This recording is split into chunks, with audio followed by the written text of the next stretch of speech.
Dahil ang pinakamasakit, babae rin ang gustong dumurog sa kapwa niya babae. Oh. Paumanhin, senyora. Meron pa po Damn. akong gawain kailangan tapusin. Whip that hair, bro. Whip that hair. Whip that hair, Cly. Higit pa sa kaibigan ang turing ko sa kanya. Oh, Victoria. Para ko na rin siya kapatid. Sampal sa iya, Victoria. At napamahal na siya sa akin. Sadyang pag may kaguluhan, lagi kang nandoon, binibining Cly. Sino ka ba? Yan. San Dominico de Sora, patron del protector contra la morte. Hey guys, the name is Jasper. It's time for episode 47. Pero bago yun, let's do some spring cleaning. So, yesterday, I posted this thing. Basically what it's telling everyone my future videos will be uploaded around 7 a.m. Manila time. Kasi I realized I've been experimenting. Tinitignan ko kung what is the best way to get more viewers from one video. I tried experimenting to be like uploading a video as early possible after ipalabas yung isang episode ng Clara at Ibarra. Let's say after 2 hours ng kapapalabas nun. That means na whenever there's a new episode, yung other Clara at Ibarra reactors, they're going to upload the same video as early as possible then. So ang nangyayari, what I think is YouTube is doing, whenever let's say na in-upload ko yung video as early as possible, then that means within that time window, madami na nag-upload. So what YouTube does, they will try to recommend a video that is coming from someone who has more subscribers. Which means, pagdating sa mga reaction videos ng Clara at Ibarra, other people would prefer like clicking those videos instead of mine. And I explained here na okay lang yun. That's how YouTube works anyways. And whoever those Clara at Ibarra reactors do, they deserve the subscribers that they got. I'm pretty sure they work on their YouTube channel for a longer time, diba? They are more active, which means YouTube likes that whenever someone is more active. Ako, I just usually, for the meantime, right now, I just do reaction videos of Clara, ganun. So what I noticed na whenever I upload something around 7 a.m. Manila time, then it will get more clicks. Diba? Kasi basically the video is new. May mga tao nang nakanood ng video ni ganitong reactor, and now when I uploaded something around 7 a.m., then there's a new reaction video na pwedeng panoorin ng iba. And I think the YouTube likes seeing that. And then, parang yun lang napapansin ko. Kasi, as you can see in this previous episode that I have, I got, in 20 hours, I got 289. If in-upload ko to around 7 a.m., I think I'll get more than that. Pero yun lang napapansin ko. That's why I'm going to keep on experimenting. But for the meantime, I'm going to stick with 7 a.m. uploads and see how the videos will perform. I'm only doing this kasi, every YouTuber wanted to get as much views as possible from a video, diba? And there's nothing wrong with that. When YouTubers work on their videos very hard, it takes a lot of time and effort to make this thing happen. And for me, I just don't do reaction videos just like this. I also try reading your comments, which usually takes 30 to 50 minutes, depending sa amount of comments. And I also do this analysis. So I'm not sure if the other reactors are doing that. Um, pero basically all of this amounts to me shooting this video for around 2 hours. And then I have another 2 hours to edit the video and make the thumbnail. And then another hour to upload the video. Basically, I think I said na it takes a total of 4 hours to do just one video, diba? And then after that, I have 5 hours. Um, I have 5 hours. I have a 5 hour thing sa loob ng eskwelahan. And then after that, I have 12 hours. So work. So basically, when you think about it, I have no time for myself. Diba? I can either do some sacrifices and not read your comments and not doing analysis, but my favorite part of doing reaction videos is actually this too. Kasi I like interacting with all of you guys. And I like analyzing videos kasi I think there's something more than just watching something, 'di ba? Analyzing an episode is basically fun. It's like talking. Parang alam mo yung nanood ka ng sinehan kasama yung kaibigan mo and then lumabas ka ng sinehan and then you guys can talk about what happened in the movie. It's fun, right? It's very fun. And I noticed that you guys find this part very entertaining then. And that's good. I want to retain this part right here and also this thing. But of course, the main attraction here is the reaction itself.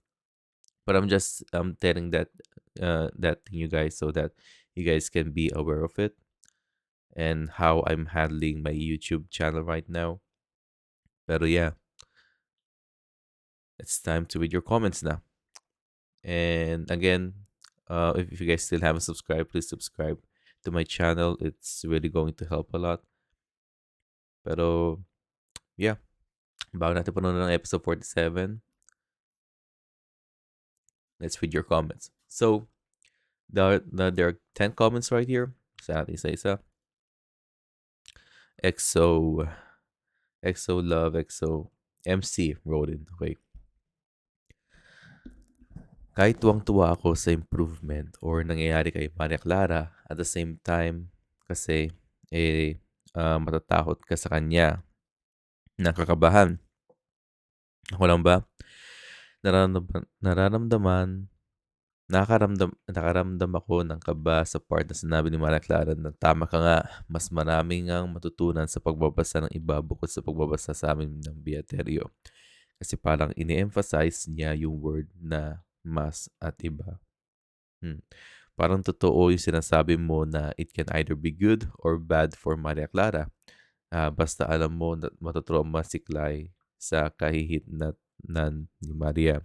For now, binabantayan ko ang karakter ni Fidel. Parang marami pa talaga siyang i-offer sa viewers at sa story. Kasi mestizo, desanglay pala siya.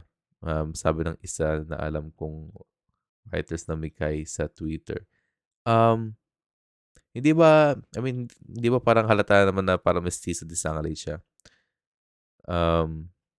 Kasi clearly mukha naman talagang chinito si Fidel eh. I don't know if that's a spoiler, pero nare-realize ko na din pala natin na kilala or kinikilala man lang ng husto ng character si Fidel. Tsaka I'm researching about the Chinese mestizos. Oh, okay. At that time. And all I can say is interesting. Interesting talaga. Interesting. Okay. Di ko na-expect yun. It makes sense sa character ni Fidel. Grabe. Kahit dagdag siya, parang well-researched din pala talaga ang paggawa sa kanya. Ano kaya magiging role niya sa revolusyon gagawin ni Ibarra? Ang dami kong tanong. Minsan gusto kong pumasok sa scene at itago sa CR si Tia Isabel at dapat sa talaga gigil. Grabe talaga inputs mo, kuya. Pero nga ng pag-exams at quizzes namin. Gigil ako kay Kapitan Tiago kasi bakit ginanon niya yung dalawa pero kakampi pa rin naman pala talaga siya at concerned. Ako, kala ko talaga magpapakatuta siya kay Damaso. Turns out he's also aware. Yeah, yeah, that's true. Um, Unfortunately, this is also what I think. Ayoko nga i-career masyadong pagiging filay shipper ko. Anong nangyari dito? Need someone else to be with. Clay needs a pillow. Clay needs a shoulder to lean on. And who else? Okay. About kay Fidel yata yun eh. This is also what I think. Ayoko nga i-career masyadong pagiging a filay shipper ko kasi I want to keep it na critical thinker ako as the show progresses. Pero man, ouch for Fidel. One-sided talaga to. Or both of them agad-agad kung may motive magiging mag-jowa to. Matroma sa sariling atin. Kaya siguro Filay Eme. Clydel, hindi Filay. Okay. Yeah. You know what? Ako din kinakabahan ko yung Mana Clara eh. Kasi for the first 5 episodes, sinabi ko na si Mana Clara mismo ay seeing Julian San Jose's performance for the first time at all, seeing her as an actress, talagang napa-in love na ako kay Mana Clara. Kasi parang ramdam mo talaga na, na she's very, very innocent in a way na you want to protect her. Yun ang naramdaman ko kay Maria Clara eh.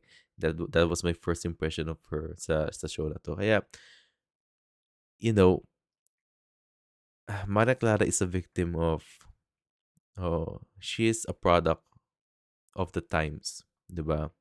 And you can't blame her if she wanted to get out of her cage, but she can't because society keeps on dragging her down. Gaya nga si Jean Valjean sa Les Miserables. Kaya, you know, for all of the small steps of progressiveness na ginagawa ni Maria Clara, all of those things comes with a price. That's why it's understandable kung bakit ka natatakot para sa kanya. Dahil ako'y natatakot din para kay Maria Clara. And, you know, Fidel as a character has been really interesting from the very start kasi not only he is a new character, but the writers can do a lot of things with him because you can be really flexible.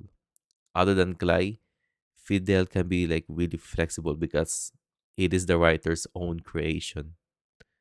You can do a lot with him, and and it keeps the story very interesting because there's a part of Noli Me Tangere right now that is clearly di talaga alam mga tao kung saan papunta.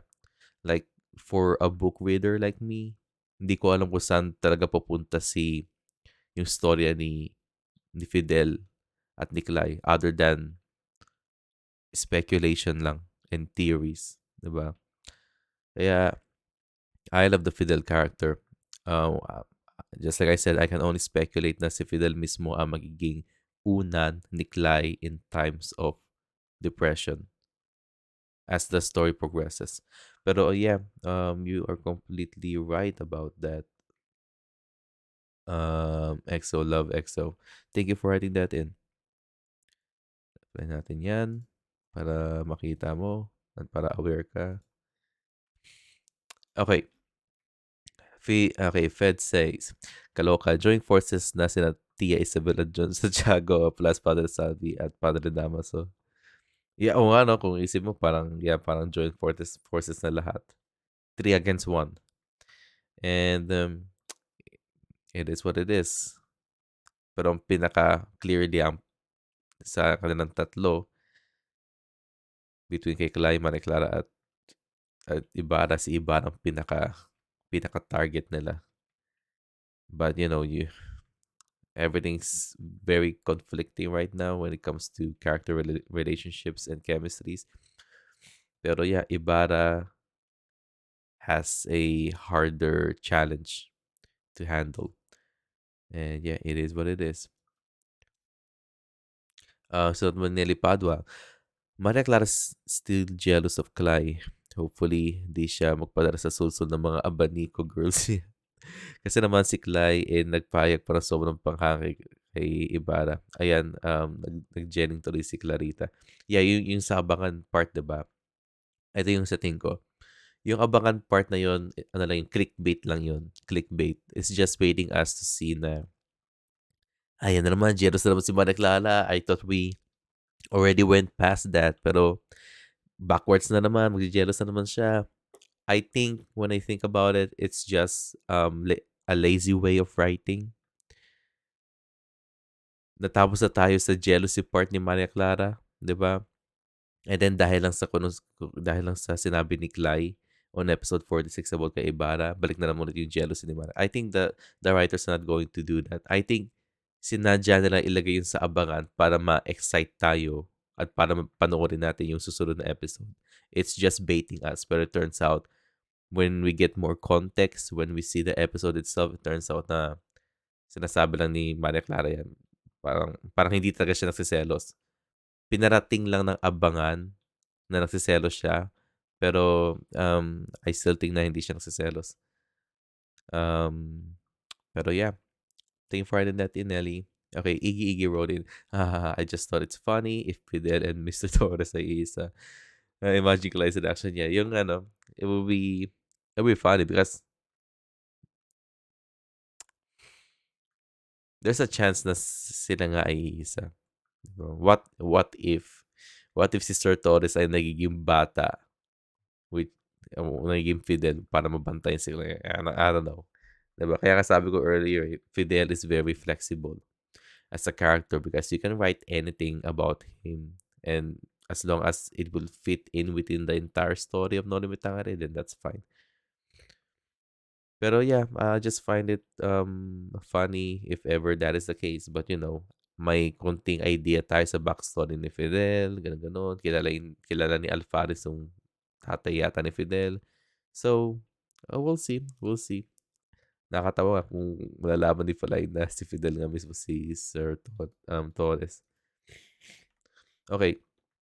Love wrote in. We appreciate your reaction video. Only person who are having a deep reaction. Oh, thank you so much, love. I'm assuming you also watch the other reactors. Thank you so much. I just love, going. I love doing a deep dive in Maria Clara at Ibarra episode because it's simply fun. I simply like talking about them. And then you guys replying to that video, that means na, it's my way to reply back, diba? So parang we're just basically, in a week, we are having this long conversation about Mana Clara at Ibarra. I do a video, I analyze it, I give my takes about it. You guys reply to my takes. Then the day after, I'm going to read your comments. I'm going to reply to your comments, give my takes to your takes, and then another episode, same thing. It's a cycle, and it's just really fun. I love doing this. But when February comes, when the show ends, then this channel is like going to be like really different. I don't know if I'll do another reaction video because doing reaction videos like every day, it's really taking a toll to some of my time. Pero as a student and as a worker, but I mean we'll see. Tignan natin. I do want to see Voltes 5 though. I'm a huge fan of Voltes 5. So tignan natin kung makagawa ng reaction video sa Voltes 5 mismo. And whatever tawag na doon, super serye nagagawa ng GMA. Tignan natin. We'll see. Thank you for writing that in, love. Alright. Isunod ni Julius Christopher. You are indeed right about Maria Clara's jealousy is going to be a decay. I didn't saw it coming. Ang galing mo doon. Mukhang mapapalayas si Clay. Piloso Potasio. Describe Ibarra as vulkan na sasabog. I like it. Yeah, me too. Padre Damaso. Padre Salvi. And diapers have nothing in common. They are full of... PS, ang alam ko lang talaga sa G is go. Pwede pala gay. Lol. Plus, pwede din pala gay. I mean, That's interesting. Ang alam ko lang sa G, game. 'Di ba? Per turns out, pwede din pala siya sa Go, pati sa G. Nalaman ko lang yung kay Clay. Pero I find it interesting that para sa'yo, Julius, nakita mo yung G as a Go. Ako, game. It has always been game for me. Keep reacting, Jasper. Nakakamiss ang insights mo. Thank you so much, Julius. Just keep leaving comments like this because I find your comments really insightful. Status quo is a low-key version of the caste system, at least for me. Yeah, that's true. I think it's been like the caste system. I mean, it's like a very common thing during those times. Anyways, but yeah, Monsieur Tenarie is the master. Oh, tama. Tama, si Monsieur Tenarie. Mr. Tenarie, yeah. Tapos si Mrs. Tenarie. Yeah, siya nga yun. Actually, after ko panoorin yung episode, pagpunta ko sa school, nagdadrive ako. I was driving for like 40 minutes. Pinapatugtog ko lang yung mga kata sa labis na Oh my God. Naka-loudspeaker ako sa sasakyan ko. Binuksan ko yung bintana ko para marinig ng mga tao. Pinapatugtog ko Master of the House on repeat. Pinapatugtog ko din One Day More. Red and Black ba tawag doon? Tapos Do You Hear the People Sing? Oh God, I freaking love that movie. It's such a fun movie to watch. Yeah. Okay. We're going off topic. But yeah, just like I said, yung Maria Clara's jealousy can be like a decay. What I think bait lang yung pagka-jealousy pagka-jealous ni Maria Clara kay Clay kasi 'di ba? Pinakita na naman ni Clay na yung paghanga niya kay Ibarra. I think bait lang yung sa next episode na yun. More on si Maria Clara talaga ay magseselos kay Clay pagdating lang sa mindset at ideologies ni Clay mismo. Pero not with wala na yun eh. Naka-move on na tayo doon sa jealousy part niya kay Clay pagdating sa paghanga ni Clay kay Ibarra. Para naka-move on na tayo doon eh. Iba na yung jealousy ni Maria Clara mismo kay Clay eh. So, I mean, we'll see. Tira natin. It will be really sad though. It will be really sad if Maria Clara goes into this kind of state where she is fully depressed because of the existence of Clay. Syempre Clay will be really brokenhearted. And yeah, that will really suck. Without going to okay. Maliit lang na spoiler. Maliit lang na spoiler sa books. Hindi naman siya spoiler pero alam naman ng mga tao na yung Noli Me Tangere, yung ending niya talaga ay nakaka-depress. Malungkot yung ending. It has a bitter ending. Or iniwan natin ang mundo ng Noli Me Tangere as, it's very saddening. And then, realizing that, when you think about it, lahat ng efforts ni Clay para sa mga characters na to ay basically masasayang lang by the end of the story. And then I wonder how Clay is going to handle that.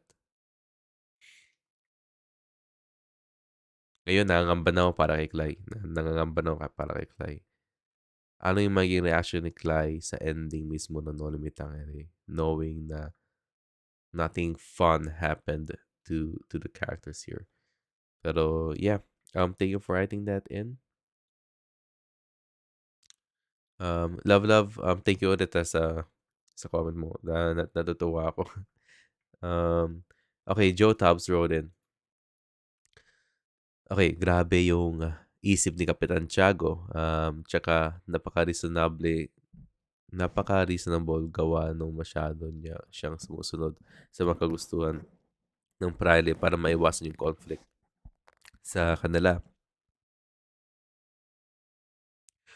At yung concept niya sa Indio nangyayari pa rin ngayon nowadays. Tanda ko dati nung naging tagabuhat ako ng furnitures, sabi ko kailangan ko ng pera para makapagtapos ng pag-aaral. Sinabihan agad ako na huwag ka na mag-aaral. Dito ka na lang, kikita ka pa. Obviously, gusto nila yon for their own benefit. Tapos sa mga remote area naman, especially sa mga bukid, prefer nila na huwag nang paaralin yung mga anak nila para tumulong na lang sa pagsasaka sa palayan. Yes, sadly, it's it's still a problem that Filipinos are facing. Um, it's just sad that we live in a world where ano ba tawag dito? May pinapag-aralan ako eh. May binabasa ako eh. Tignan ko kung may notes ako dito. Tignan ko. Ayun, tama. So, sa theory ng Marxism theory, tayong nasa working class, basically tayo ay yung proletariat, 'di ba? Proletariat tayo. And when you think about it, basically yung Pilipinas ay it's still under a slave system, 'di ba? Yes, walang slave ngayon, illegal yung slave. Pero when you think about it, we're still in a slave system because basically we are working under the bourgeoisies or the bourgeois. Bourgeois yung mga higher class people. Sila yung may-ari ng mga companies and stuff like that. Sila yung mga vendors and stuff like that. And basically all of us are working under them. We had to work physical jobs, labor jobs para sa ikabe-benefit ng bourgeois mismo, no, ng bourgeoisie. And then it simply sucks because I was also I was in a place din na sinabihan din ako na wag na lang mag-aral kasi I like studying. Even though I hate it at the same time, but I just really love studying. I like learning new stuff. For the fact that there are actually people na na sinasabihan ka na huwag ka na lang mag-aral para magano, para at magstay ka na lang sa trabaho na yun, kikita ka pa. Then, napapaisip na lang ako, why do we need to settle to stuff like that, 'di ba? Kasi just like I said yesterday, education is a gateway to many things. I'm not saying na confirmed na maganda na trabaho mo after college. It can still be a gateway. It will put your foot into the door, 'di ba? And um I know may mga taong sinasabi nila na ano, kikita ka pa sa ganung trabaho. I know their intentions are good, but at the same time, yeah, you're right about it, Joe. Tapos na it's only for their own benefit para lang magstay ka sa company nila and stuff like that para makadagdag lang ng tulong sa kanila. Pero by the end of the day, if you're proletariat, if you're in the working class, lahat tayo ay patapon lang. Once you leave a company, makakahanap sila ng iba and may papalit sa'yo. Lahat tayo ay napapalit. All of us are replaceable. Kaya as much as I like earning money from a company, that's just the reality of those things, 'di ba? And yeah, it's just a sad state. Na-curious ako kung ano kasi, yung mundo natin, napunta tayo sa, it started with, ang tawag doon, with, primitive communism, and then napunta tayo sa ancient slaveholding, di ba? Napunta tayo sa feudalismo mismo, tapos napunta tayo sa capitalism, which is America right now, and now we got communism. What I'm trying to say that maybe in the future there will be some kind of system kung saan everybody is like really equal. Kasi in reality, there's just too many people. There's not, ang daming konting tao where they have a lot of stuff, at ang daming tao where they have nothing but just the needs, diba, compared to their wants and stuff like that. So I'm going overboard. Pero ah, ang hirap explain yung gusto kong sabihin. Pero what I can tell you, Joe Tabs, is that whatever you wrote in, it really resonated with me. It resonated with me. I can understand um the meaning behind your comment. Um I think your comment just took me off guard in a good way. It makes that's why I like reading all of the comments that you guys provide, because it gives me some things to think about. And yeah, that's just the sad thing, that's just the sad world that we live in, diba? Mababa lang yung lifespan natin. We only live like for maybe 80 to 100 years. And yet other people had it better than us, 'di ba? Ako, I'm I'm privileged. I have a car. I got um a very good computer. I live in America, so I don't have to deal with commuting and a lot of traffic and a lot of corruption compared to Pilipinas. But it is a world that we live in. I really feel bad for people who had to live their entire lives as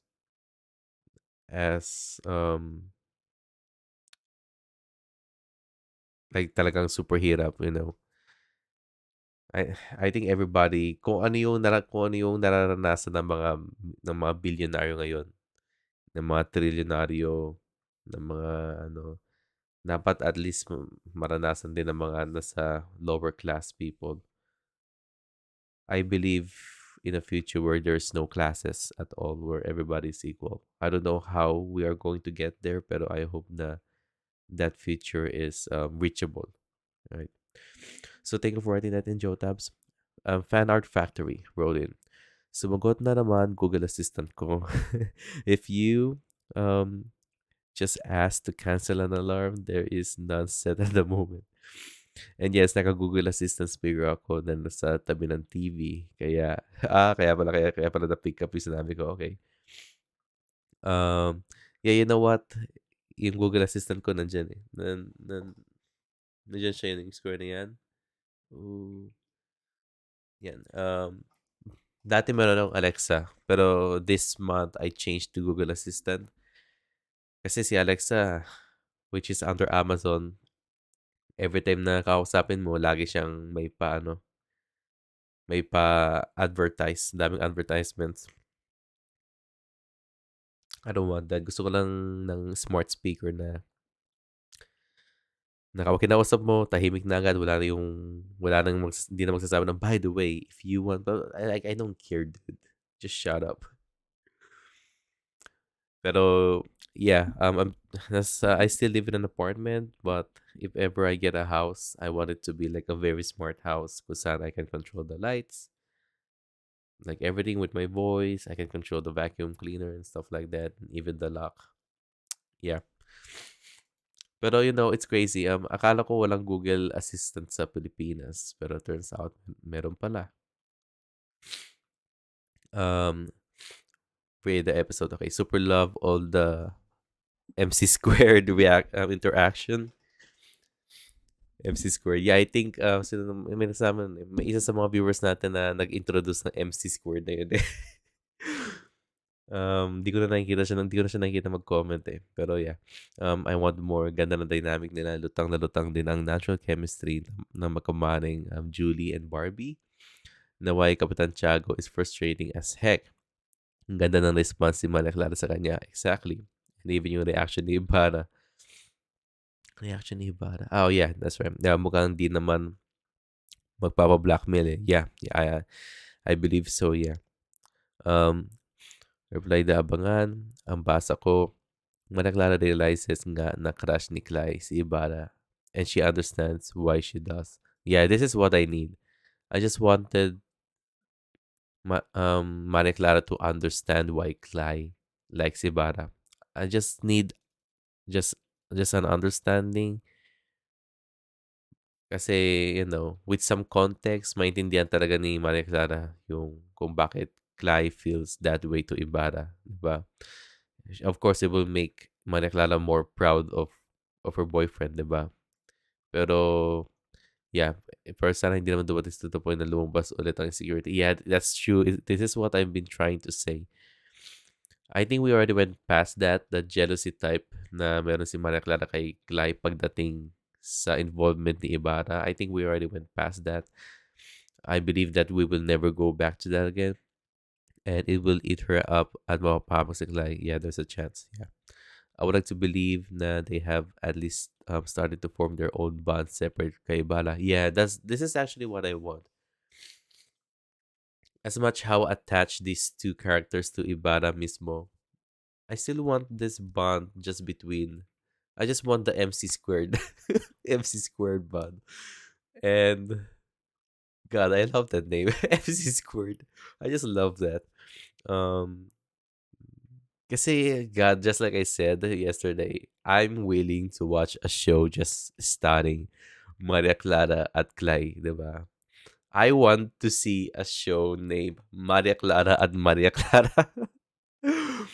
And I will watch that. Imagine Anonymous Tangere story, Anonymous Tangere show pero sitcom siya. It's just starting this two. Tapos kailangan na lang ito yung evil aunt which is si Tia Isabel. Oh my God, I'm willing to watch that.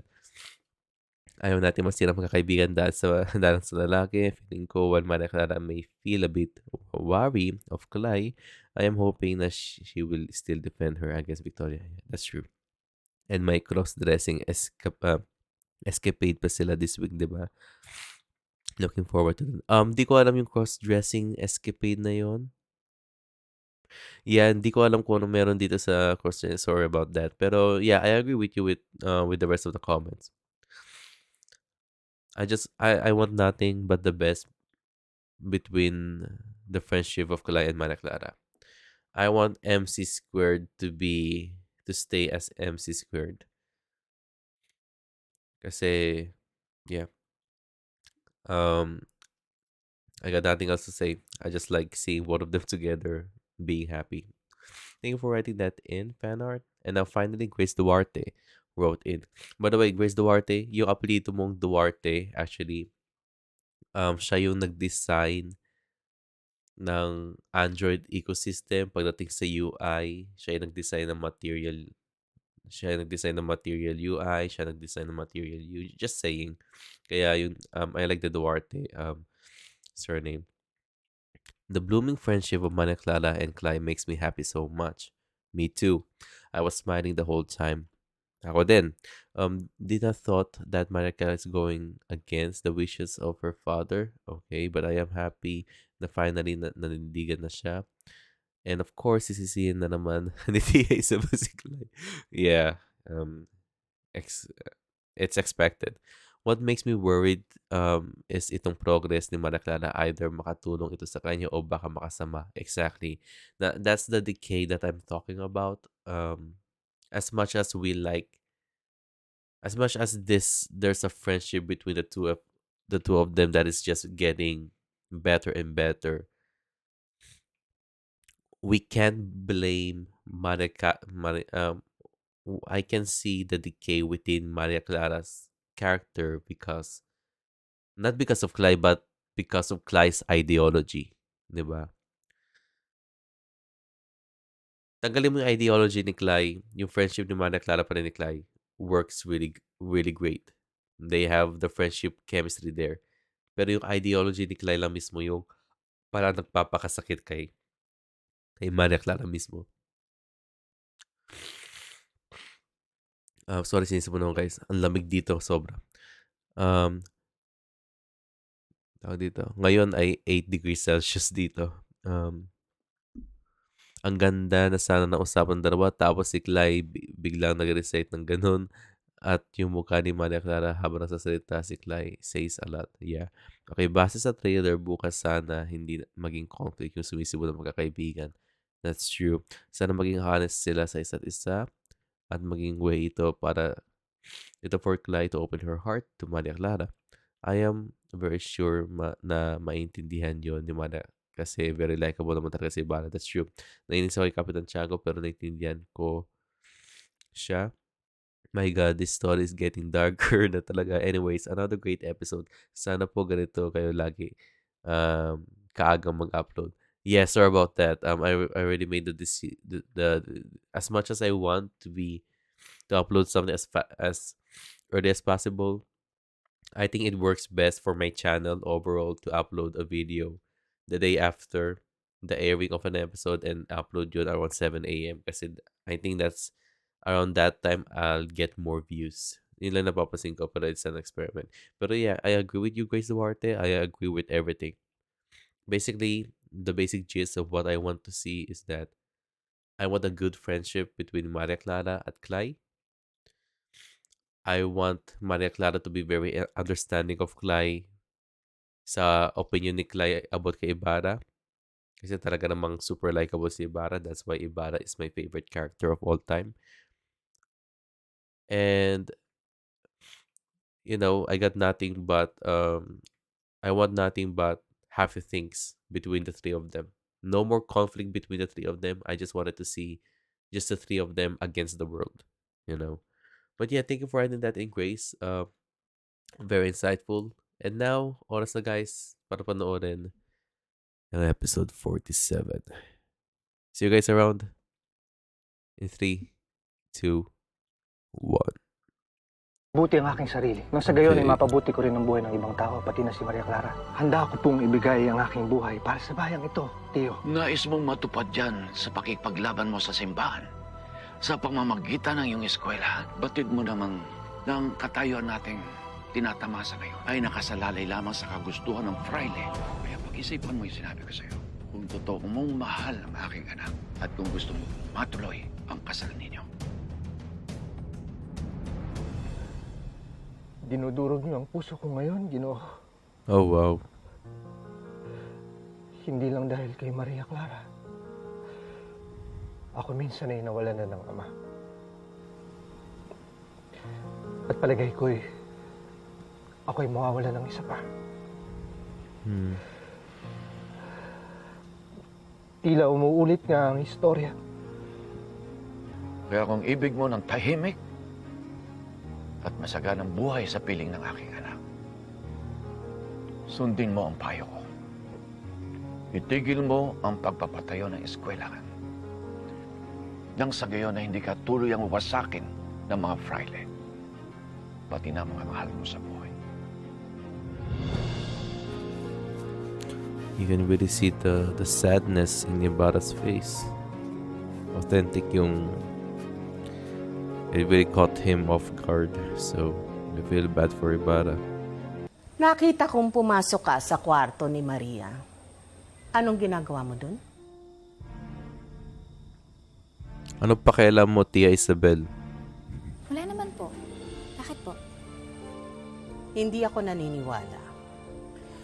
Kung ano mang ang itinuturo mo sa aking pamangkin tulad ng pagsasagot sa kanyang magulang, manong tigilan mo na dahil ikaw ang magdadala sa kanya sa kapahamakan. Paumanhin, senyora. Pero, hindi naman po pagsuway ang ginawa ni Maria Clarang ipagtanggol ang kanyang nobyo kay Kapitan Tiago, hindi po ba? Yan ang dahilan kung bakit ako ay may suspetsya. Kilala ko ang aking pamangkin. Hindi siya marunong sumagot sa kanyang mga magulang, kaya labis kaming nagulat nung nagmatigas siya kay Tiago. Malaki ang pinagbago ng aking pamangkin simula nung napunta ka dito sa aming bahay. Kahit isang malaking pagkakamali na pumayag ako, nakupkupin ka dito. Ikaw marahil ay isang masamang tao tulad ng ina mo na dapat nagdisiplina sa'yo. Senyora, huwag niyo pong itadamay ang nanay ko sa usapan na to.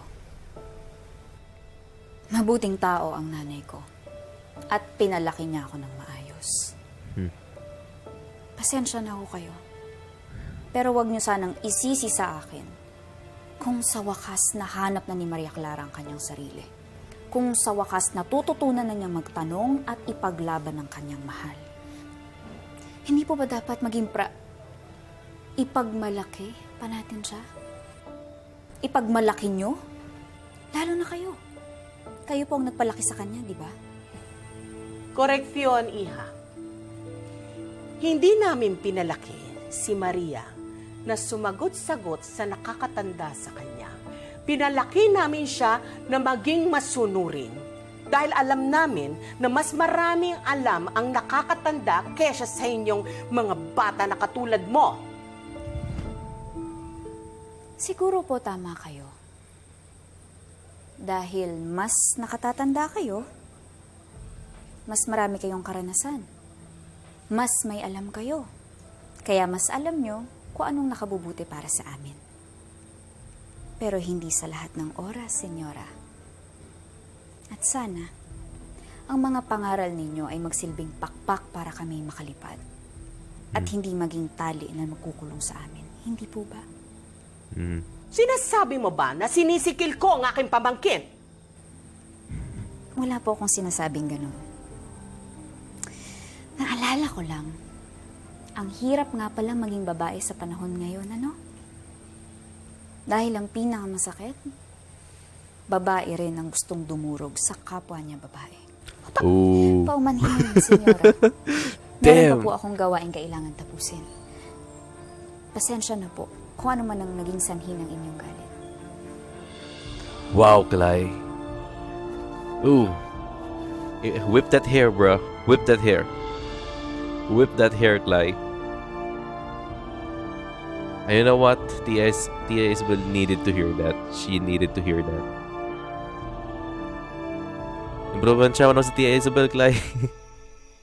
Pagpapalit mo talaga ang iyong magandang kinabukasan at ang pagmamahal mo kay Maria Clara para lang sa isang eskwelahan? Hindi yan ang ibig kong sabihin. Natural ay handa akong ipaglaban si Maria. Ngunit syempre ay ganun din ang eskwela. Crisostomo. Maaari bang gamitin mo ang iyong disentido komún? At sa pagkakataong ito, maaari kang umatras. Hindi ko na kayang umatras sa hamong ito, amigo. At hindi ko kayang biguin ang aking ama. Kaya handa ka ng kasukluman ng praile at ituring na kaaway? Hindi kaaway, Fidel. Ngunit kakampi sa pagpapaunlad nito. Nais kong patunayan sa kanila na kapag nakapag-aral ang sinasabi nilang mga Indio, ay mas dadami ang katuwang ng gobyerno sa pagpapalakas at pagpapayaman sa San Diego. Makikita mo, Fidel, balang araw ay mawawari nila ang magandang layunin ko. Amigo, natatakot ako. Ngayong magandang plano mo, ako siya magpapahawak sa'yo.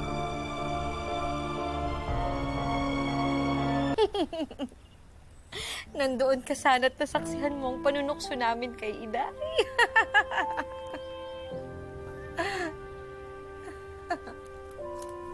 Wala ko yung ibang ginawa kundi Kanina mga pa ako asar. nagkikwento dito, ngunit sarili ko lamang palang kausap ko. May bumabagabag ba sa'yo, Maria? Naalala ko lamang ang inyong panunukso sa akin hinggil sa akin ito kayo. Sa napakadakilang si Binibining Clay. Hindi basta-bastang lalaki si Sir Ibarra. Hindi siya nananakit ng babae, ng kapwa. Kahit matalino at mayaman siya, hindi siya nabubuhay lang para sa sarili niya. Ngayon ko lang aaminin. Ngunit marahil ay tama nga kayo. Na may lihim na pagtingin si Clara kay Crisostomo. Ay, salamat sa Diyos at sa lahat ng santo na sa wakas ay nagising na sa katotohanan ng aming amiga. Ano na ang plano mo ngayon? Wala. Plano? Anong plano? Abay, dapat lamang na mawala na sa inyong bakuran ang ahas na iyon bago pa tuluyang manaklaw. Gawin mo ang nararapat. Palayasin mo ang babaeng iyon. Bakit? Ngunit ayaw ko siya mawalay sa akin. Marahil ay natatakot ka lamang. Halika, sasamahan kita. Andeng, itigil mo na muna yan. Dalhin mo kami kay Clay. Victoria, gusto na. Si Ayaw Victoria kong daw ba? mawalay sa akin ng isang katulad niya na mahalaga rin sa buhay ko. Higit pa sa kaibigan ang turing ko sa kanya. Oh, Victoria, Para ko na rin sampal, siya kapatid. sampal sa iya, Victoria. At napamahal na siya sa akin. Imagine mo, mas matagal na niya kilala si Victoria, pero parang kapatid na si Cry sa kanya kay... Maldito Sea. Sabi ko na nga ba, makikipagmatigasan naman ng ulong arugante niya. Anong balak mong gawin ngayon, Santiago? Umasa po ako ng pagbabago pa isip ni Crisostomo. Dahil batid ko na mahalaga sa kanya ang aking anak. Teki Bokas. Naniniwala ka pa bang magbabago ang isip ng ereheng yon? Samantalang alam niyang mahal na mahal siya at hindi siya matitiis ng iyong anak. No seas inutil, Tiago. Ano po bang maaari kong gawin, Reverente? ¿Qué debo hacer? Huwag mong palalabasin ang bahay si Maria Clara. At huwag na huwag kang papayag na magkakausap sila ni Crisostomo. Kung kinakailangang ipartulina mo siya sa loob ng bahay, atlo. Vamos a ver. Tignan ko kung kakalabanin pa ako ng demonyo niyan. Lalo na't ipagkakait natin sa kanyang makausap at makita ang sinasabi niyang babaeng pinakamamahal niya. Mahal mo ang estranghera at kamot itinuturing mong kapatid. Sa kabila ng nalaman mong lihim niyang pagtangi kay Crisostomo. Napakabuti mo, Maria. Hindi ba dapat ay nagagalit ka sa kanya? Oo. Dapat nga ako magalit sa kanya. Gracias. Ngunit sa totoo lang ay naunawaan ko na kung bakit siya nagkaroon ng pagtatangi sa aking nobyo. Ngunit ang aking pinagtataka ay pinilit niyang ikubli ito para sa amin ni Crisostomo. Para rin sa akin na tinutulungan din niya maging kahanga-hanga. Kapaki-pakinabang na nilalang. Ay, Diyos mio. Yan, ito yung understanding na Si hinahanap Clay ang ko. dahilan kung bakit nagkaroon ako ng pagpapasya sa aking sarili. Tama nga hinala ko na ito yung maging response ni Maria Clara. Minulat niya ako sa mga bagay na ipinagkakait sa ating mga kababaihan, Victoria. Nang dahil sa kanya, ay higit ko naunawaan si Crisostomo. Kung bakit malapit siya rito at kung bakit nais ko rin mapalapit sa kanya. Tila nagayuma ka na at natuklaw ng tuluyan ng babaeng iyon. Sana'y nauunawaan mo ang iyong mga desisyon. Kung mayroon mang mabuting na idudulot ang babaeng iyon sa pananatili niya dito, yun ay para mabantayan mo siya sa mga susunod niyang gagawin sa iyo at sa iyong kasintahan. Mag-iingat ka, Maria. Ipagdarasal ko na protektahan ka ni San Dominico de Sora, ang patron na poprotekta sa iyo sa mga tuklaw ng mga ahas.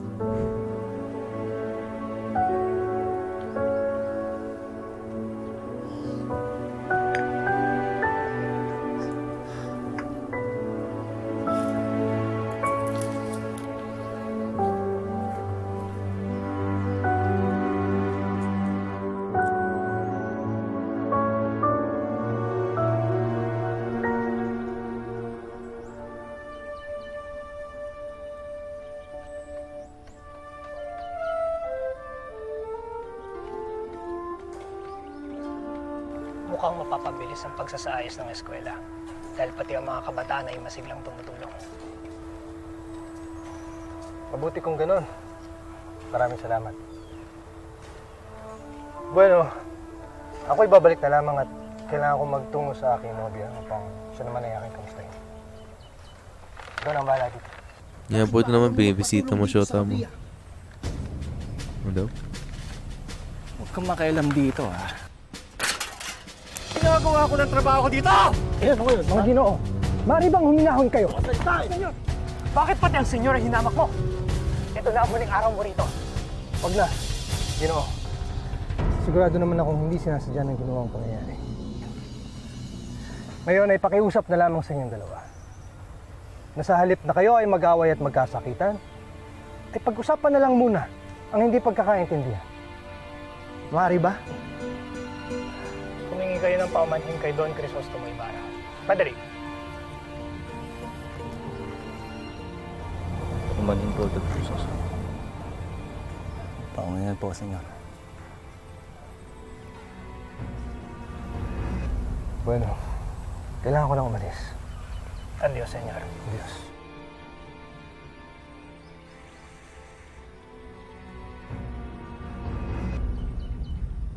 Ito yata yung lalaking yan. May araw ka rin, senyor Ibarra. Siya nga, ito nga yan. Okay. Kilala ko yun.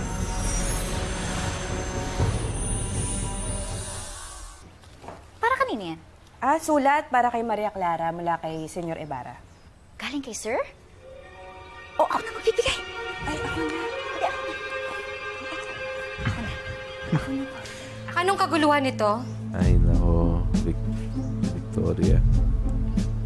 Sadyang pag may kaguluhan, lagi kang nandoon, binibining Clay. Sino ka ba? Yan. San Dominico de Sora, patron del protector contra la mordidura de serpientes. Ipanalangin mo kami. Oh my God. Let's go, Clara. I freaking love you, Clara.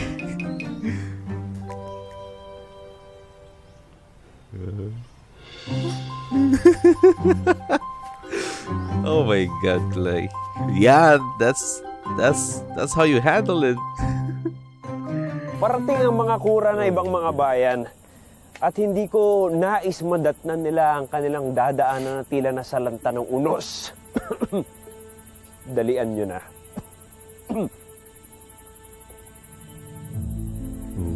Elias. Oh, kalma lang, boy.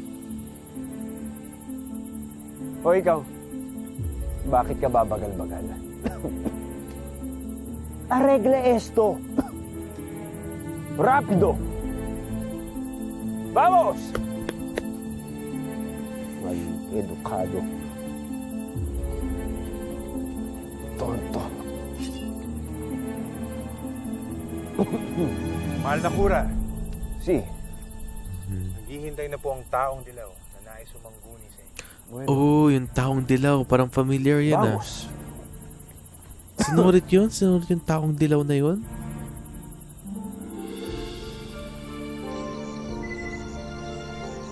Labis na naghihirap ang aking ama sa kamay ng kanyang ingkong.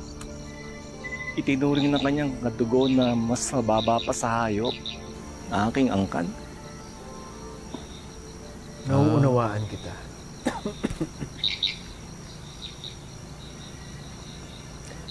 Importante sa isang tao ang kanyang tangal. At ano sa palagay mo ang dapat na lunas para mawaksi ang iyong Nais ka aming tulungan na maibsan ang iyong nararamdaman na puot na minana mo pa sa iyong mga hipo. ano sa palagay mo ang lunas, Indio? Magsalita.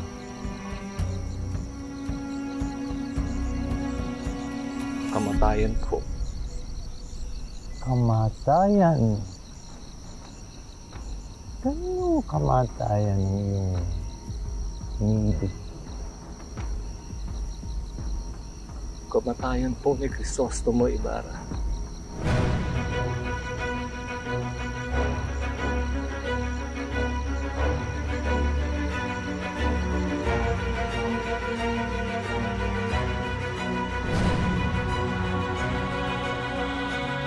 Interesting.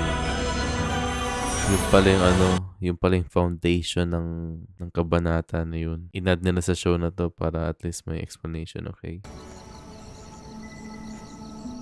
Bueno. Siya. Patnubayang karawan ng ating mahal na Diyos sa iyong mga lalakbayin. Diyos na tandinga. Grabe itong dalawang parailan na to.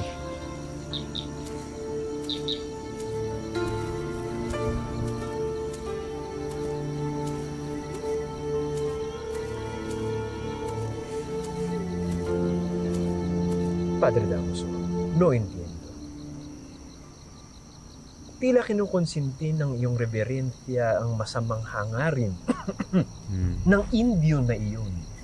Matarespekado, mortal, Padre. Si usas de verdad to sentido común. Tinutulungan pa nga tayo ng Indyong yun para mabawasan sa mundong ito ang mga demonyong gustong sirain ang ating banal na institusyon. Ha? Entiendes lo que puede pasar kapag naipatayo ni Crisostomo yang kanyang eskwela, se va a envenenar la mente de los tontos. Tutubuan sila ng mga pangil at lalabanan nila tayo. Así que, déjale al indio llevar a cabo su malvado plan contra Crisostomo. Ngunit Padre, hindi po ba tayo rin ay magkakasala dahil hinahayaan natin ang pumatay at mamamatay? Padre, hindi ba't ang mga anghel ay lumalaban na rin sa mga demonyo? Ordenó a los ángeles que destruyeran Sodoma y Gomorra. ¿No es así? Sí, Padre. Claro. Tienes esto. Grabe. Ngayon, hindi ako makapaghintay na dumalo sa kasinaya ni Crisostomo.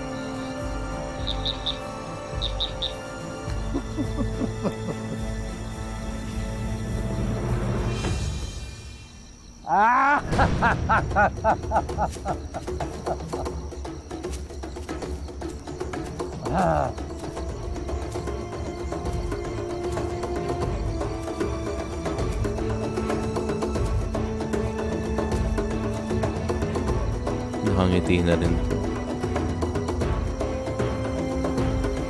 Vamos ka natin.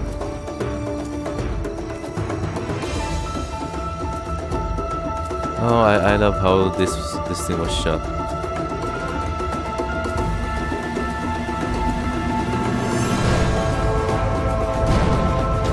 Oh, kaya pala. It all makes sense now. Nice. Assassin's Creed Philippines. Pari ko bang makausap si Maria Clara? Paumanhin po, senyor. Ngunit sa utos po ni Kapitan Tiago ay bawal po muna kayong bumisita sa senyorita. Wrong timing eh. Mabuti pa siguro palipasin mo na muna ang init ng ulo ni Kapitan Tiago. Tama yata ang inyong amigang si Victoria. Hindi dapat mapagkakatiwalaan ng inyong kinupkop. Maaari niyang agawin ng pagkakataong ito upang agawin ng minamahal niyo mula sa inyo. Nakakatiyak ka bang si Binibining Clara na talagang kanyang kasama? Yan naman ang tiniyak na sa akin bago kami maghiwalay kanina. Ay, kung gano'n ay mamulot na tayo ng mga bulaklak na ihahandog sa kanya. Oh, let's Tama go. ang pagkakataon. Another Clyde scene. Na maging si Miss Clay, kaya handugan mo rin ang mga bulaklak?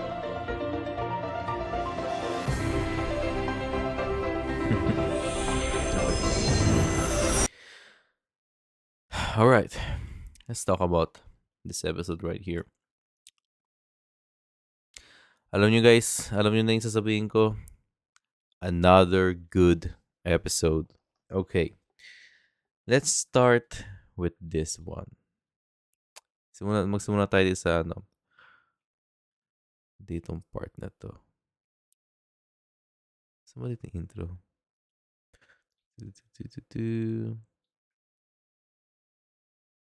You know what, dito sa part na to, hindi ko ina-expect na maging talagang broken-hearted si Ibarra sa kung ano man ang sinabi ni Kapitan Tiago sa kanya. 'Di ba? Gaya nga ng sabi ng Ibarra, parang nauulit yung storya where basically everybody is slowly turning against him. Gaya na ano nangyari sa tatay niya, it's slowly happening to Ibarra himself. So, he find that very saddening, which is understandable. Kasi when you think about it, Ibarra is slowly losing like friends and stuff, especially when he needs in a time where he needs like all of their support. So basically, we are now losing Kapitan Tiago from Ibarra Circle. And it hurts. Talaga masasaktan siya kasi ito yung tatay ng ano eh. Ito yung tatay ng mapapang ano eh, ng shota ni Ibarra mismo eh. So, it feels like it's a betrayal from his father-in-law. If ever kasal yung yung dalawa. Pero this is simply just a sad scene to see. Pero I'm just happy na by the end of the day, Ibarra stood his ground. He is still willing to make the school possible. He still wanted to see it happening. Even though nakasalalay na doon ay yung marriage niya kay Maria Clara and yung pag-i-stay within the status quo na magiging mangmang yung mga Pilipino. At least yung kabataan, di ba? So, basically there's that. I think this is easily the highlight for me. This conversation between Tia Isabel and Maria Clara. You know what? I wouldn't be surprised if Clay will somehow give a speck of influence to Tia Isabel. Malabo mangyari yun, pero I wouldn't be surprised if that is the case. If pupunta tayo sa ganung klaseng story, if ever the writers will try to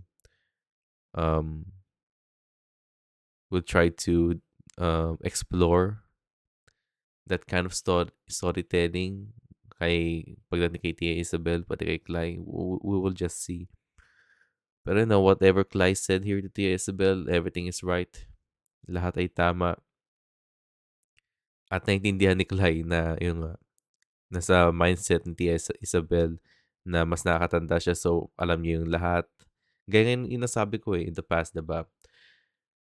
Whenever Tia Isabel is trying to tell Maria Clara something or Clay something, it's because Tia Isabel is experienced. Tia Isabel knows the status quo ng Pilipinas during this time. Alam niyang it's better to be just as conservative as possible. Someone who is a good citizen around this time. Kasi the more good of a citizen you are, the higher chance of surviving, diba? That's just the status quo right there. But clearly, Tia Isabel is just simply unaware of the fact na isa siyang babae na nakakulong sa loob ng isang kulungan. Diba? Si Tia Isabel ay isang ibon kung saan hindi siya aware na nakakulong siya. You know, hindi alam ni Tia Isabel na she can fly around the entire Philippines instead of just staying within a cage. Sa mindset ni Tia Isabel, ang Pilipinas mismo ay yung mismong kulungan niya.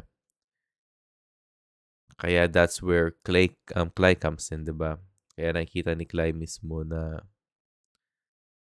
kaya sabi ko, I'm really curious whether the writers are going to explore that kind of storytelling within kay Tia Isabel. We're just going to see. Um, pero wow, well done, Clay, for handling this thing as much as um how difficult it is to live within the confines of a Tia Isabel. Man, Clay just si- she will always stand her ground. And that's why I really like Clay, diba? Si Clay ay hindi natatakot, diba? She made a lot of like bad decisions in the past kasi napaka-impulsive niya. Pero within this scenario, within this context that we have, man, Clay is just a boss. Clay is simply a boss. Clay is someone that I aspire to be whenever it comes to handling difficult situations like this. Diba? It feels like she's someone na hindi mo mapipeer pressure. Kasi Clyde believes, um, whenever Clyde believes in something, she really believes in it, and she is really willing to defend it. So kudos kay Clyde for here. Another great development for her character. We keep on learning a lot of new things like Clyde, you know. But basically, in this scene right here, this is something that I really wanted to see coming out from Kulai mismo. Even though we saw her stood her ground several times in the past, but those things felt like kind of bossy to me a little bit. But within this context, within this scenario right here, that's pretty badass for Clay to tell Tia Isabel. Pinasok si Tia Isabel ang dahilan kung ba't sila napunta sa ganitong scenario right here. Pero man, Clay walked out whipping her hair. Clay walked out whipping her hair. So I'm really happy for her.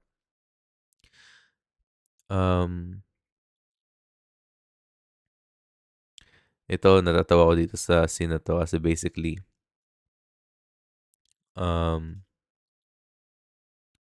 kung magla-load man siya, yung scene between Maria Clara at Victoria, I find that funny kasi clearly Victoria cares about Maria Clara, di ba?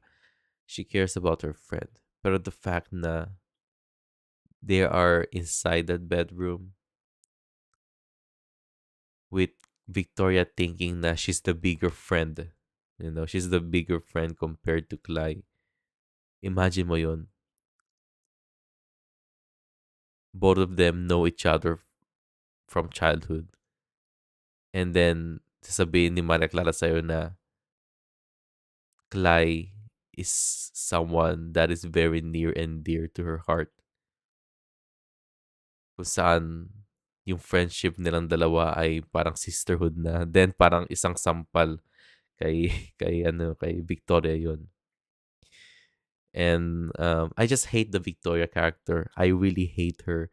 Pero that's a testament to how amazing the writing is and how great of a performance the actress is showing here. So kudos to the actress. It means that they are doing their job really well. But gaya ng sabi ko sa abangan for episode 47 kahapon, binibate lang tayo mismo Binibait lang tayo mismo ng abangan para makita natin, ay magsiselos na naman si Maria Clara kay Clay, yun na naman, balik na naman. Pero sabi ko nga, 'di ba? We already went past that. Nangyari na tayo sa jealousy, and then if ever na ibabalik na rin ganung part of the story, then I told you guys na it's lazy writing. Pero turns out no, they're not going to do that. Um May explanation si Maria Clara kung bakit ganun, kung bakit hindi siya nagsiselos kay Clay and stuff like that. In a way na may gusto si Clay kay Ibarra. But this is a scene that I like seeing, 'di ba? Kasi at least we get to hear more about what um Maria Clara's inner circle sa grupo ng mga kaibigan niya on what they're saying about Clay, other than na puro pang-asaran na lang kay Clay, di ba? At least we have this kind of insight from these characters gaya kay Victoria kung bakit ayaw na kay Clay mismo, di ba? So, ano nangyari dito? Nagdagdolo kong, ayos ba YouTube? Is YouTube down? YouTube down.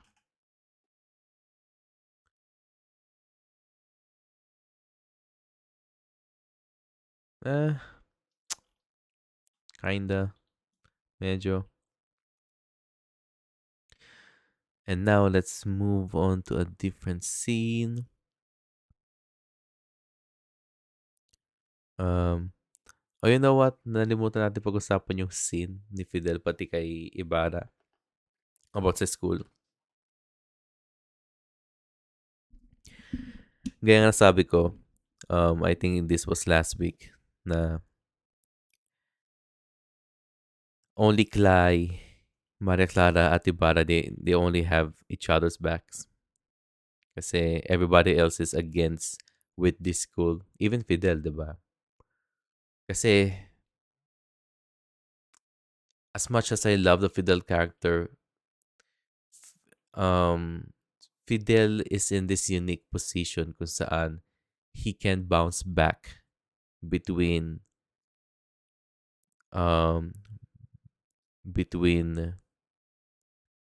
sa side na kung saan magbe-benefit sina Ibarra, and magbo-bounce back din si Fidel in a side kung saan magbe-benefit yung every other characters sa Maria Clara. I mean, sa No Limit Tangere. And, it goes to show na kahit man kaibigan ka mismo, goes to show na even yung kaibigan mo, pwede silang, there will be differences pagdating sa mga desisyon na pinagagawa mo. And I can understand Fidel's case about the school, kung bakit parang wala siyang tiwala sa school mismo, kasi it's going to affect Ibarra's it's going to affect Ibarra negatively in general, diba? And Fidel just only cares about Ibarra. And this is coming from the scene between Ibarra and Capitan Tiago. So I'm assuming that Ibarra explained everything what happened with him and Capitan Tiago. And Fidel was there to simply give his take about their conversations between Capitan Tiago and Ibarra. And he's just there to support him, diba? And yeah, I got nothing else to say with that scene, but other than I just like seeing scenes between Ibarra and Fidel, kasi you can really see that they have this kind of friendship that is, it feels like they need each other. Especially Ibarra. Ibarra really needs Fidel. Kasi sa libro mismo, we don't have Fidel, and Ibarra is basically alone throughout the entire story, which mirrors the life of Don Rafael, diba? Yung tatay niya mismo. But at least he has a friend here. So I'm really happy to see that. Pero I think this one, Taong dilaw. Tinanong ko na dito.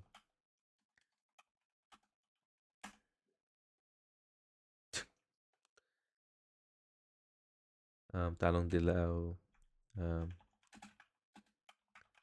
Mga lumitang ere. Familiar tong taong dilaw na to. Ito. Hindi, si Elias to eh. Pero, when I was listening to the audiobook, clearly itong scene na to sa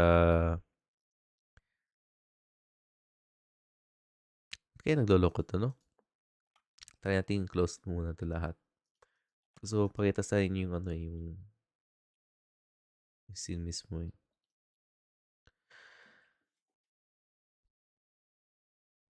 Yung scene kung nasaan nandun si nasa gubat, si Padre Damas sa Padre Sabi, pati kausap yung, I'm assuming yung taong dilaw na yun. Sa libro na mention ni Elias kay Ibarra na, Ibarra, may mga kaaway ka. At hindi alam ni Ibarra yun. You know? Kasi, when Elias told Ibarra that line, Ibarra is simply not aware of the enemies around him. This show is a little bit different because Ibarra knows na kalaban niya si Padre Damaso. Ibarra knows na kalaban niya si Padre Salvi. And Ibarra knows na, there are still other people who will um, who are against his school, diba? We can argue na si Ibarra sa nobela, ignorante siya about sa mga kalaban niya until sinabi ni Elias na may mga kalaban siya. Kasi gaya nga ng sabi ni Elias, kung sinabi ni Elias na may kaaway si Ibarra, hidden enemies. Sabi ni Ibarra mismo na, enemies? Anong kalaban? Sino? Hindi niya kilala, hindi niya talaga kilala. And ako din, nagulat ako na paano nalaman ni Elias to? Saan niya to nalaman? Meron ba akong na-miss na chapter? Meron bang chapter something na hindi ko masyadong naintindihan? Pero turns out si Elias pala. So ginawa nilang mas clear yung chapter na yun, yung future chapter na yun kapag nag-usap si Elias pati si Ibarra from this episode kung saan nag-in-eavesdrop pala ni Elias yung usapan ng dalawang pare pati ni Taong Dilaw. Diba? Now, I'm not going to spoil anything from the books other than yung isang ang kalaban si Taong Dilaw na kailangan i-handle ni Ibarra. Pero I find, again, kaya ilang beses kong sinasabi na why I find this show to be very good kasi it's very accessible, diba? You don't have to think a lot. You don't have to think too much about Noli Me Tangere if you're watching this. Kasi they do a good amount of spoon feeding para everybody can fully understand the story. Diba? If you're not paying attention to this show, if you're playing this show at the background and you're doing other stuff, then there's a chance na maintindihan mo pa rin yung story. Diba? Lumabas lang sa nobela mismo na yung Taong Dilaw, yung issue with Taong Dilaw ay na there's a mystery behind it, 'di ba? Yung sinabi ni Elias kay Ibarra mismo. There's a mystery behind it kung sino nga talaga yung kalaban ni Ibarra. Pero dito in-imply na yung nagtutulungan yung mga kalaban ni Ibarra, which is yung dalawang pare pati si Taong Dilaw mismo para patayin si Ibarra. And alam ni Elias yun. One thing that I find interesting here is yung basically yung argument, yung justification ni Padre Damaso para hayaang itong si Taong Dilaw patayin si Ibarra mismo, di ba? And just like I said, alam ng mga pare dito na masama yung ginagawa nila. Especially Padre Damaso. Padre Damaso is isa siyang pare where he already passed the lines between what's good and what's bad. Padre Damaso is someone na who went already, tawag dito, he is someone who is willing to do anything just to keep his enemies away from him. Padre Salvi, on the other hand, while masama din siya, while he has done many things na talagang ikakagalit ng ni Hesus Kristo mismo, gaya ng pagnanasa niya kay Maria Clara mismo. Padre Salvi is still see murder and death as something na talagang like super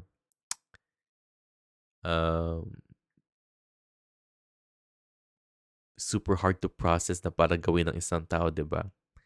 Kaya yung the first time we saw Salvi after the death of Crispin, nakita natin pinagpapawisan si Salvi kasi he knew that because of his hands, because of yung kasama niyang yung kasama niyang lalaki, yung katulong niya, because of them, it led to the death of a child. And clearly, Salvi's aura during that scene was basically lumalabas na talagang natakot siya sa ginawa niya, natakot siya sa nagawa niya. He knew na it was an accident pero he can't do anything else but to hide the fact na dahil sa kanyang mga kamay, may namatay na bata. Pero Padre Damaso encouraged him na, na it's better to just kill off Ibarra para lang ma-retain natin yung power natin. And that's the thing that I've been saying for the past few episodes. Na yung mga pare, they're only there for their power. They try to conquer people without the use of weapons. They use the power of religion to conquer everybody. And, this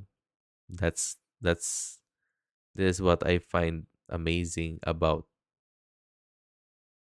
the story of Noli Me Tangere itself. And this is what I find saddening about our history as Filipinos. Pero that's my analysis on this episode. What do you guys think?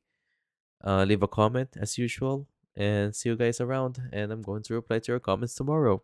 Goodbye, you guys. Take care. And again, thank you for watching if umabot kayo dito. Goodbye, you guys. Paalam and see you around. Goodbye.